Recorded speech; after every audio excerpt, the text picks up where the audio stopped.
అలాగే ప్రతి ఒక్కరిలో ప్రత్యేకత ఉంటుందండి. ఆ ప్రత్యేకతను మనం ఏంటంటే ఇంటి వరకే పరిమితం చేస్తాము. ప్రతి ఒక్కరిలో స్కిల్ ఉంటుంది, ప్రత్యేకత ఉంటుంది. ఒకప్పుడు నాకు అసలు దాంట్లో తెలియదు.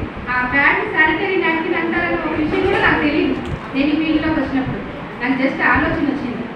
40+ ఉన్న ఉమెన్ ఎక్కడికైనా జాబ్కి వెళ్తే కనుక ఎడ్యుకేషన్ ఏంటని అడుగుతారు. ఎడ్యుకేషన్ ఇప్పుడంతా పిల్లలు బాగా హై లెవెల్ ఎడ్యుకేషన్ వస్తుంది, వాళ్ళకి జాబ్ ఇస్తారు. కానీ 40 దాటిన ఉమెన్కి ఎక్కడైనా జాబ్ ఉందా? జాబ్ లేదు. తర్వాత వచ్చేసి కొన్ని ఎక్కడైనా చిన్నగా చేద్దామంటేనేమో మనం ఒక ఆ వయసు వచ్చేసరికి ఎంతో కొంత ఒక రాయితీతో ఉన్న వాళ్ళం బాగా చిన్న పనులైతే చేయలేము, ఒక కిందకి వెళ్ళి చేయలేము. సరే అలాగే అని వెళ్ళామనుకోండి, స్ట్రాంగ్గా ఉన్నారా హెల్తీగా ఉన్నారా అని చూస్తారు, కానీ ఎలాగైనా జాబ్ ఇస్తారా?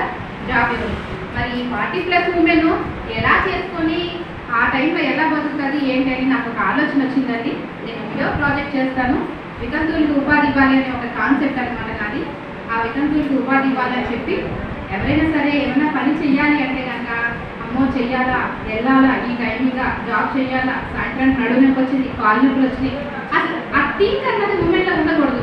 అట్లాంటిది మనం ఏదైనా డిజైన్ చేయాలి, ఒక కుటీర పరిశ్రమను పెట్టాలి. చాలా ఆలోచన చేశానండి. శానిటరీ నాప్కిన్ని పట్టుకున్నాను, ఓన్గా మిషన్ తయారు చేశానండి.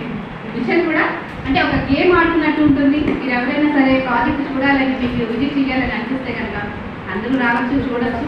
నేను ఆ ఉమెన్ చక్కగా ఇంట్లో కూర్చొని ఒక ఫ్యామిలీ సింపుల్గా నాప్కిన్ తయారు చేసుకొని ఎలా బతకాలా అని ఒక డిజైన్ చేశాను. దానిలో ఇప్పుడు 100% సక్సెస్ఫుల్ ఉమెన్గా నిలబడ్డాను. నాకు అవార్డులు వచ్చాయి.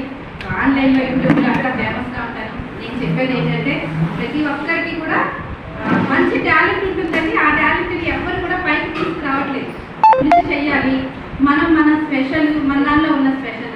ఈ నాప్కిన్ పట్టుకోగానే నాకు ఒకటే అర్థమయ్యింది. ఇప్పుడు బిర్యానీకి పులిహారకి డిఫరెన్స్ నాకు తెలిసింది.